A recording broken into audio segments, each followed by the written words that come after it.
여러분 행복하셨으면 좋겠습니다.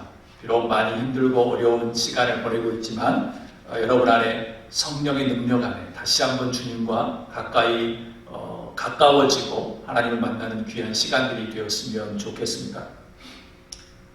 오래전 뉴욕에서 딸 가은이와 공원에서 테니스를 칠 기회가 있었습니다. 함께 칠 수 있는 건 아니고요. 벽에 치는 테니스 연습장이었는데 사람들이 보이는 쪽에서 공을 치려고 하니까 가은이가 이렇게 말하는 것입니다. 아빠, 사람들이 보면 창피해. 보이지 않는 반대편에서 하자는 것이었지요. 제가 그랬죠. 사람들은 전혀 너를 의식하지 않는단다. 사람들은 참으로 흥미로운 성향을 가지고 있습니다. 겉으로 보이지 않고 또 찾을 수도 없지만 우리들 마음속에 항상 내가 주목받고 있다는 생각을 하며 살아가는 것입니다.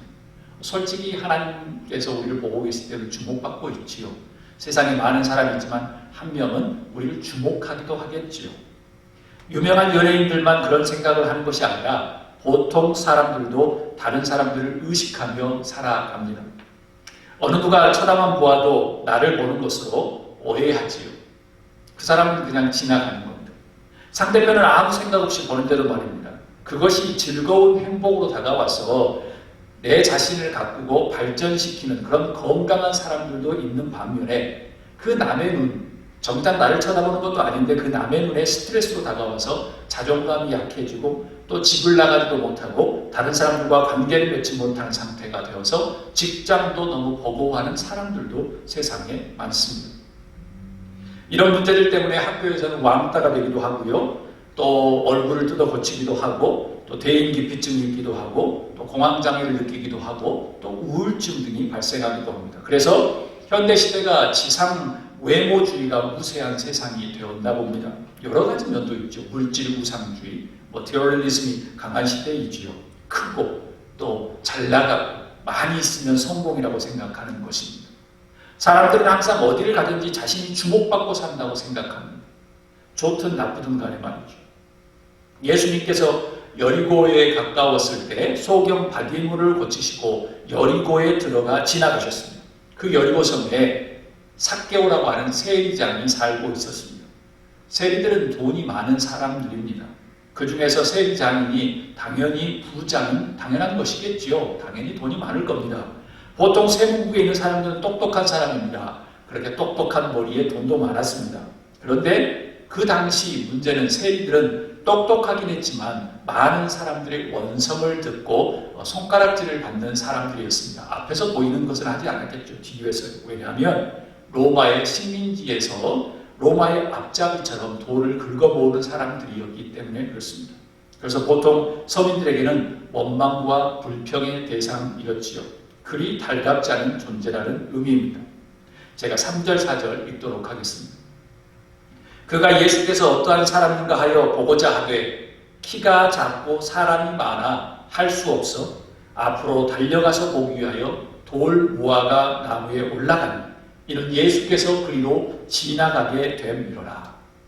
삭개오가 예수님께서 여리고의 길을 지나가신다는 소문을 듣게 되어 사람들이 많이 모여있는 길로 나아갑니다. 그런데 이미 사람들이 많아서 볼 수가 없었다고 성서는 전합니다. 왜냐하면 그가 키가 작았기 때문에 그렇습니다. 그래서 사람들 주변에 돌 무화과 나무가 있는 것을 보고 그곳에 올라가서 예수님을 기다립니다. 왜 삭개오가 예수님을 보고 싶어 했을까요? 그 말씀 속으로 한번 들어가 보시길 바랍니다. 왜 예수님을 보고 싶어 했을까요? 가볍게 생각하면 그냥 재미로 나갈 수 있을 것이다 라고 생각할 수 있을 겁니다. 남들도 가니까 나도 한번 가보지 라는 생각이지요. 아마 이런 마음이라면 돌무화과 나무에 올라가는 일까지 하지 않았을 것입니다. 왜냐하면 그는 부자였거든요. 그는 똑똑한 사람이었거든요. 여리고 사람들이 다 알고 있는 돈을 긁어모으는 국세를 긁어모으고 있는 세리장이었거든요. 국세청 같은 간부였거든요. 그가 그리 쉽게 사람들 앞에 가서 말하고 그들에게와 함께 노닥거리는 직업이 아니거든요. 하물며 로마의 식민지 앞잡이라는 소리를 들으며 사는 세리장이 그렇게 쉽게 생각하지 않았을 겁니다. 그냥 재미로 나가지 않았다는 겁니다. 또 한 가지 예측할 수 있는 것은 삭개오는 키가 아주 작은 사람이었습니다. 일반 보통 사람들도 사람이 모여있으면 좀 이렇게 꽃이발을 쓰고 하면 다 보이는데 그것조차도 힘들었다는 거예요. 아니면 조금 볼 수 있더라도 더 자세히 보기 위해서 나무 위에 올라갔다는 거죠. 그런데 왜 성서는 키가 작았다고 기록했을까요? 성경에 키가 크다는 이야기는 몇 번 있는데 키가 작다는 말씀은 그리 찾아보기 쉽지 않습니다. 아마 유일할 겁니다. 키가 작았다는 말 속에 깊은 의미를 묵상해 보아야 합니다. 돈 많고 능력 있고 힘 있는 부자 삭개오, 그 삭개오는 키가 작았다고 적습니다. 그의 마음에 열등감은 어느 정도였을까요? 돈도 많고 힘도 있고 능력도 있는데 키가 작았다는 것. 돈으로 해결이 안 되는 부분이라면 물화통이 터지겠지요. 그런데 신체적인 약점과 그 컴플렉스는 나이가 들어서 형성된 것이 전혀 아닙니다. 대부분 어렸을 때부터 가족과 친구와 주변 사람들의 반응과 말들을 통해서 아마 삭개오에게 부정적인 영향을 많이 주었을 것입니다. 이런 컴플렉스와 문제들을 가지고 있었던 삭개오가 대중 앞에 나섰고 그것도 창피하게 나무에 올라가서 예수님이 지나가는 것을 보고 싶어하는 이유는 아주 저는 매우 궁금합니다. 대부분 부자들과 높은 공직에 있는 사람들은 속으로는 몹시 무엇을 가지고 싶거나 열망하고 보고 싶어도 겉으로는 그러는 척, 그러지 않는 척 아주 평정심을 가진 것이 보통입니다. 그런데 삭개오는 달랐습니다. 부자이고 권력이 있고 아주 힘 있는 사람이었음에도 그는 예수님을 보고 싶어서 돌 무화과나무에 올라갔습니다. 자기들이 손가락질하는 그 많은 사람들 틈에 그 사이에 높은 데 다 보이는데 그곳에 올라갔습니다. 사랑하는 예배자 여러분, 부자 삭개오처럼 예수님이 궁금해서 자신의 체면과 창피함과 열등감을 다 무너뜨리고 예수님을 보고 싶어하는 열정으로 가득 찰 수 있기를 주의 이름으로 축복합니다. 그런 의미로 오늘 예배에 오신 줄 압니다. 우리 다 함께 5절, 7절 말씀을 제가 읽도록 하겠습니다. 예수께서 그곳에 인사 쳐다보시고 이르시되 삭개오야 속히 내려오라. 내가 오늘 내 집에 유하여야 하겠다 하시니 급히 내려와 즐거워하며 영접하거늘 뭇 사람이 보고 수군거려 이르되 저가 죄인의 집에 유하러 들어갔도다 하더라. 예수님께서 그 여리고성 길에 도착하셔서 삭개오를 쳐다보았습니다. 사마리아 수가성 우물가의 여인에게 물 좀 달라 하신 것처럼 똑같은 어조로 이야기합니다. 삭개오야 속히 내려오라. 내가 오늘 너 집에 지내고 싶다라고 지금 콜링 하시는 거예요. 여러분, 삭개오의 마음이 어땠을까요? 아마 정신이 휘둥휘둥해졌겠지요. 어떤 상태인지 모르고 빨려 들어갔을 것입니다. 심장이 막 터질 것 같아서 생각조차도 하지 못했을 것입니다.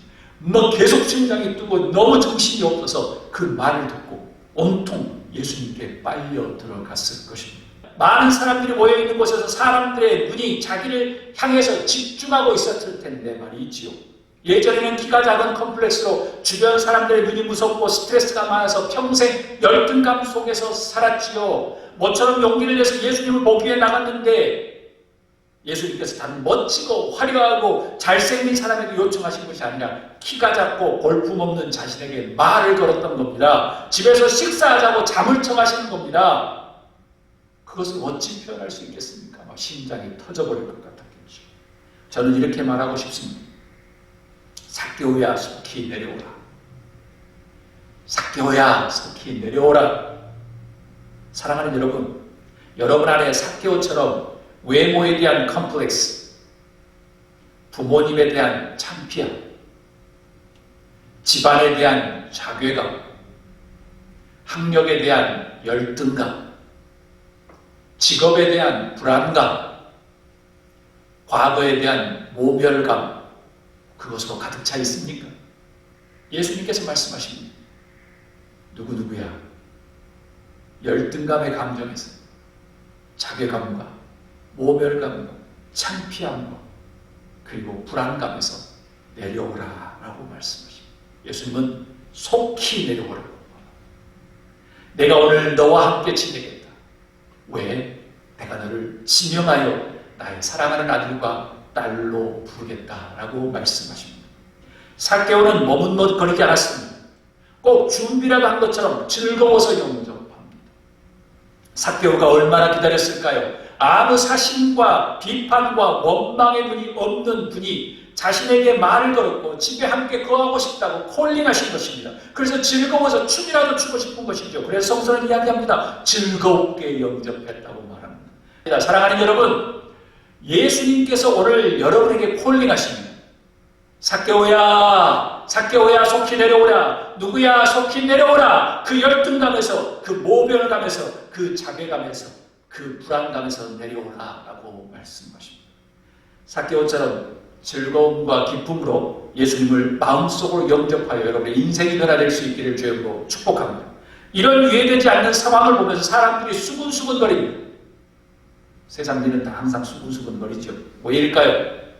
저는 극히 정상적인 장면인데도 말입니다. 그들이 어떻게 수근거렸지요? 우리는 살펴보아야 합니다. 이렇게 이야기합니다. 저가 죄인의 집에 유하러 들어갔도다. 저 예수라는 사람이 죄인 삭개오의 집에 유하러 거하러 갔다라는 겁니다.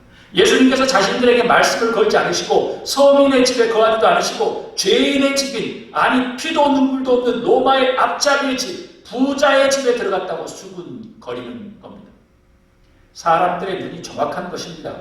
여리고성의 부자여 세리장이었던, 국세청의 간부였던, 로마의 앞잡이였던 그 집에 들어갔으니까 말입니다. 제가 8절을 읽도록 하겠습니다. 삭개오가 서서 주께 여짜오되 주여 보시옵소서, 내 소유의 절반을 가난한 사람들에게 주겠사오며 만일 누구의 것을 속여 빼앗은 일 있으면 4배, 4갑절이나 갚겠나이다. 이 말이 형식적인 것이었을까요? 아니면 진심일까요? 당연히 형식적인 게 아니죠. 진심입니다. 예수님께서 자신과 같은 죄인에게 배척받는 부자의 집에 외모도 보잘것없는 키 작은 나에게 오신 것만으로 기분이 최고여서 지금 다른 것 생각할 겨를도 없습니다. 길 옆에서 보기만 해도 되는 것을 이렇게 자신의 이름을 불러가면서 내가 너의 아픔을 안다. 속히 내려오라. 이제 고생하지 말고 속히 내려오라. 내가 너와 함께 거할 테니 이제 걱정하지 말아라 라는 주님의 음성을 들었는데 다른 것이 생각이 되지 않지요. 이제 삭개오에게 외모에 대한 컴플렉스, 주변의 따가운 눈총, 어렸을 때 상처 모두가 사라진 것입니다. 사랑하는 예배자 여러분, 예수 그리스도를 여러분의 마음 중심에 모셔드리면 그분께서 여러분의 모든 상처와 모든 문제와 자괴감과 열등감과 불안과 모든 것을 깨끗하게 해 주실 것을 믿습니다. 믿음으로 확신하십시오. 이 어려운 시기를 살아갈 때 많은 해답이 있는 것처럼 보이지만 그 해답은 우리에게 명확하게 주어지지 않았습니다. 오로지 예수님이십니다. 삭개오가 자존감이 회복되는 것은 확실합니다. 왜요? 통이 크게 재산의 절반이라도 말합니다. 만일 사기를 쳐서 빼앗으면 4배를 갚겠다고 말을 합니다. 이런 말이 어디가 있어요? 이런 말이 어디가 있어요? 저는 이런 생각을 했습니다. 예수님을 만나니 컴플렉스를 이기기 위해 돈으로 세상의 성공을 추구했던 그 목적이 바뀐 거예요. 그때는 열등감과 자괴감과 컴플렉스 안에 있었기 때문에 돈을 모으는 것이 인생의 목적이었지만 예수님을 만난 다음에 그 목적을 다 바뀐 거예요. 버린 거예요. 그렇기 때문에 자신의 절반의 재산을 다 주고도 내가 사기를 쳐서 있었던 일이 있으면 4배를 갚고도 문제가 되지 않는다는 겁니다. 그래서 삭개오가 사람들에게 죄인이라고 구설수에 올랐지만 남을 부당하게 빼앗은 것은 그리 많지는 않았나 봅니다. 4배까지 이야기하는 것을 봅니다. 은혜가 임하니 모두 4배나 갚겠다고 하는 말입니다. 한마디로 군중들, 사람들이 삭개오의 중심을 보지 않고 겉모습으로 외모만 보고 판단하며 비판한 것이 아닌가 생각해 봅니다. 삭개오는 나름대로 중심에 무엇인가 열등감이 있었지만 살아가려고 하는 것이 있었다는 거예요. 예수님께서 삭개오 이름을 부른 순간 그의 모든 컴플렉스와 문제는 해결되었습니다. 아멘. 저도 그렇게 되고 싶습니다. 여러분도 그렇게 되기를 주님으로 축복합니다. 우리 다 함께 9절 10절 제가 읽도록 하겠습니다. 예수께서 이르시되 오늘 구원이 이 집에 이르렀으니 이 사람도 아브라함의 자손이니로다. 인자가 온 것은 잃어버린 자를 찾아 구원하려 함이니라. 할렐루야. 변함없는 진리는 계속 이어집니다.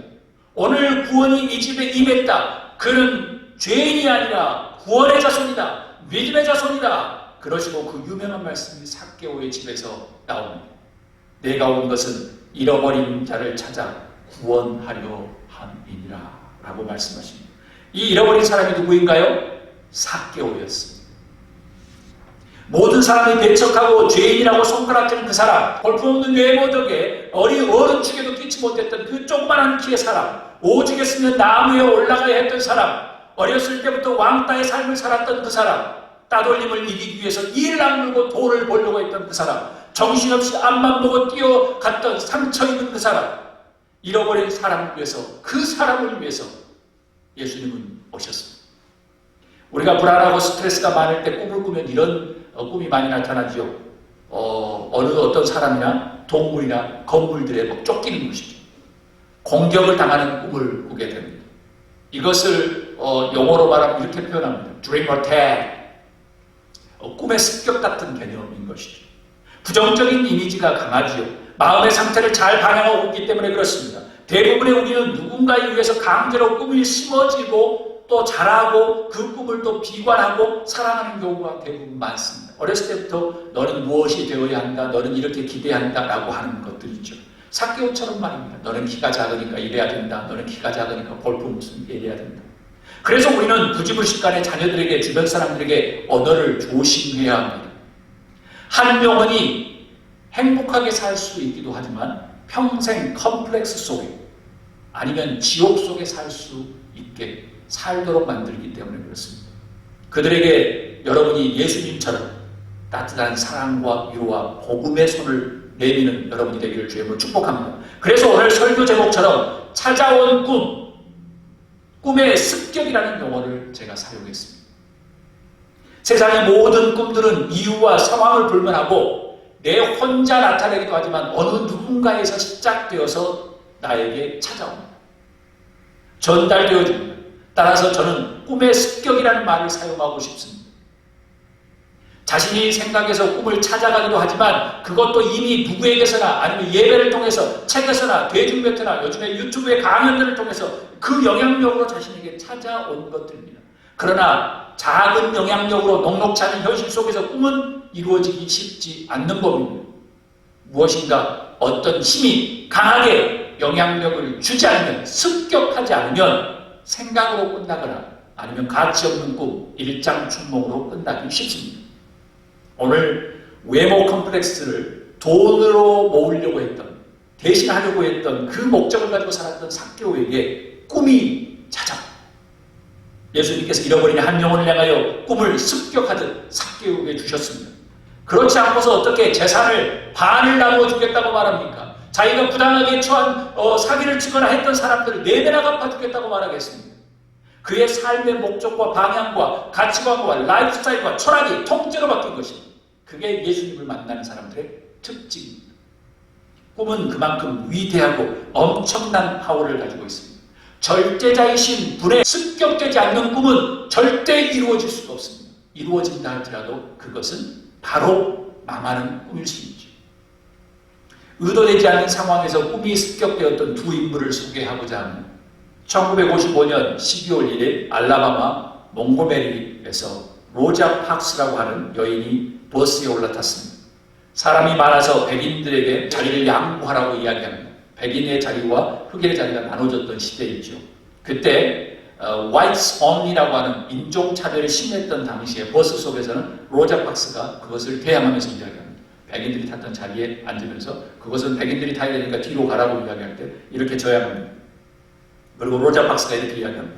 I felt I had a right to stay where I was. She said, I wanted this particular driver to know that we are being treated unfairly as individuals and as a people. 나는 이것을 용납할 수 없다고 이야기하는 겁니다. 그녀는 체포되었습니다. 그 다음 날 이 소식이 전해지자 흑인들 그 흑인 사회의 리더들이 덱스터 애비뉴 베프티스트 처치에 모이기 시작합니다. 그 당시 그 교회의 목사님은 마틴 루터 킹 주니어 목사님이십니다. 그들은 그곳에서 모인 이후로 버스 보이콧으로 382인간을 지속합니다. 수많은 사람들이 이 운동에 동참하게 되지요. 그 운동으로 보이콧 운동으로 3,600여 명의 사람들이 체포되었습니다. 20개 주에 100개가 넘는 도시에서 이 운동을 영향을 받습니다. 그리고 급기야 1963년 8월 워싱턴 DC에서 대규모 행진이 이루어졌을 때 그때 마틴 루터 킹 주니어 목사님의 I have a dream이라는 연설을 하게 되죠. 로저 박스의 인터뷰에 의하면 마틴 루터 킹 주니어 목사님에 대한 회고를 이야기합니다. 그때 이렇게 이야기합니다. 로저 박스가 And I thought he is a real Christian. 마틴 루터 킹 주니어 목사님을 향해서 이렇게 합니다. 내 생각에 그는 진짜 신앙입니다. 마틴 루터 킹 주니어 목사님의 Civil Rights March에 연설을 이렇게 했었죠. 제가 연설을 잠깐 읽어봅니다. I have a dream that my 4 little children will one day live in a nation where they will not be judged by the color of their skin, but by the content of their character. Little black boys and black girls will be able to join hands with the little white boys and white girls as sisters and brothers. I have a dream today. 많은 사람들은 그의 꿈이 이루어지지 않을 것이라고, 절대 이루어지지 않을 것이라고 평가하는 사람들도 많았습니다. 그러나 어느 누가 불과 몇 년 전에 흑인이 대통령이 되리라고 미국 땅에 상상했겠습니까? 그의 꿈은 드디어 이루어졌지요. 지금도 현재 진행형입니다. 저는 이런 생각을 해보았습니다. 루터 킹 목사님이 살았던 몽고메리에서 로자 파크스라는 여자의 저항이 없었다면 마틴 루터 킹 목사님에게 엄청난 이런 역사가 일어났을까? 그리고 그녀가 잡히는 날, 바로 다음 날, 만약 다른 교회나 다른 강당에서 다른 곳에서 모였다고 하면 루터 킹 목사님이 그 주역이라든가 앞에 리더가 되었을까? 자신이 목회하는 교회에서 사람들이 모였기 때문에 그는 그 저항 운동의 중심에 서게 된 것입니다. 하나님께서 꿈을 습격하듯 그 상황에 주셨다는 말씀입니다. 말씀을 마칩니다. 우연처럼 보이지만 필연으로 느끼고 필연으로 알고 필연처럼 달리게 만드는 것, 그것이 습격된 꿈입니다. 그게 곧 찾아온 꿈입니다. 절대자에게서 찾아온 꿈. 꿈은 습격되어야 합니다. 내가 성공을 위해서 이기적인 꿈을 만들어내는 것이 꿈이 아니라 꿈은 절대자에게 습격되어져야 합니다. 꿈은 절대자에 의해서 찾아와야 합니다. 주어지는 것이지요. 누구에 의해서는가 보잘것없이 항상 무시당하고 힘들었던 삭개오에게 모든 사람들은 저주와 조롱의 습격을 하였습니다. 그래서 그는 자신감이 없이 남의 눈을 피하면서 살았죠. 분명히 왕따였습니다. 분명 어렸을 때부터 했겠죠. 그래서 그는 열심히 돈을 벌었던지도 모릅니다. 그러나 예수님께서 죄인의 집에 찾아오셨습니다. 세상 사람의 편견과 가능성 제로를 위대한 꿈으로 무너뜨린 사건입니다. 단순히 몸만 오신 것이 아니라 엄청난 꿈을 가지고 습격하며 삭개에게 오셨습니다. 그리고 그의 인생은 통째로 바꿔놓았습니다. 어둠에서 광명으로, 컴플렉스와 상처의 삶에서 행복의 나눔의 삶으로 누구도 따라할 수 없는 위대한 그의 변화. 그 찾아온 꿈의 삶, 하나님으로부터 습격받은 꿈의 삶. 꿈이라고 해서 모두 긍정적이지 않습니다. 삭개오 같은 놀라운 꿈을 보여야 합니다. 사랑하는 예배자 여러분, 여러분의 마음과 언어와 행동 안에 부정적인 이기적인 꿈이 있습니까? 욕심과 탐욕의 꿈들, 그 꿈들을 버리십시오. 사라지게 하십시오. 대신에 여러분에게 절대자에게서 주어진 찾아온 꿈, 습격된 꿈을 위해서 매일매일 그날 예수님을 만나는 날까지 걸어가는 여러분과 제가 될 수 있기를 주의 이름으로 소망합니다.